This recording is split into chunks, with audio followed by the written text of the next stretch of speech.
So, I was thinking about the sermon that goes along with this lesson, the one that includes the beginning. Bad news is the genesis of breakthroughs. And it reminded me of this joke. Now, don't judge me. It goes like this. There was a terrible, terrible rainstorm and a flood in this valley.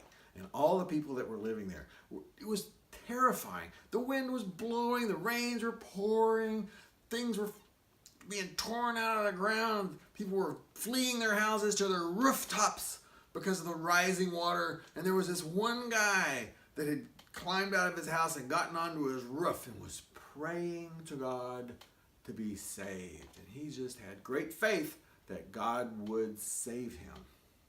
And he was praying and he was praying, and he heard this gigantic crash. And he felt his whole house tremble.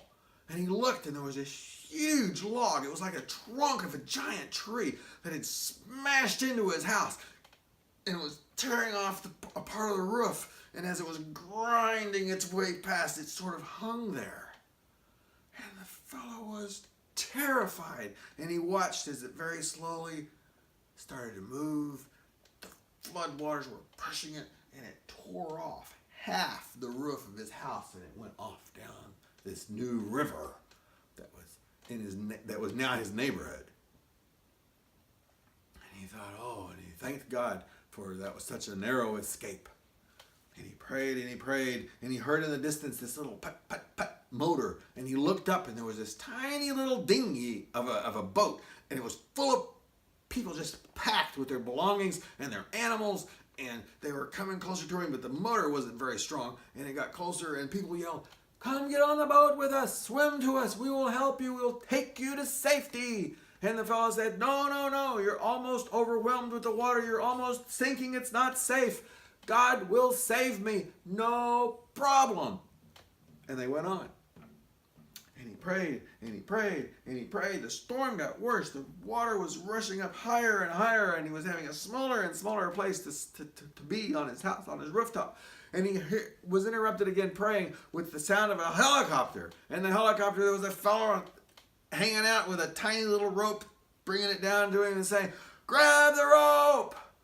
And the fellow shouted back to him, and he says, "No, no, no, go help someone else. I will be saved by God. I'm praying. I know God will." And the house collapsed under him and took him under, and he drowned. Now, you didn't see that coming, did you? So the guy died, and he went to heaven, and he met God. And God said, "What are you doing here? You're not supposed to be here for ages." And the man said, "Well, I kept praying to you to rescue me, and then I drowned in the flood. What was your problem? Why didn't you come save me?" And God said, "I sent you a trunk of a tree to climb on. I sent you a boat, and I sent you a helicopter. What more am I supposed to do?" So, the takeaway from that is, look, bad stuff happens to everyone. It's happened to me. It might be happening to you right now. When bad stuff happens to you, pay attention. God may be providing you the very breakthrough that you need.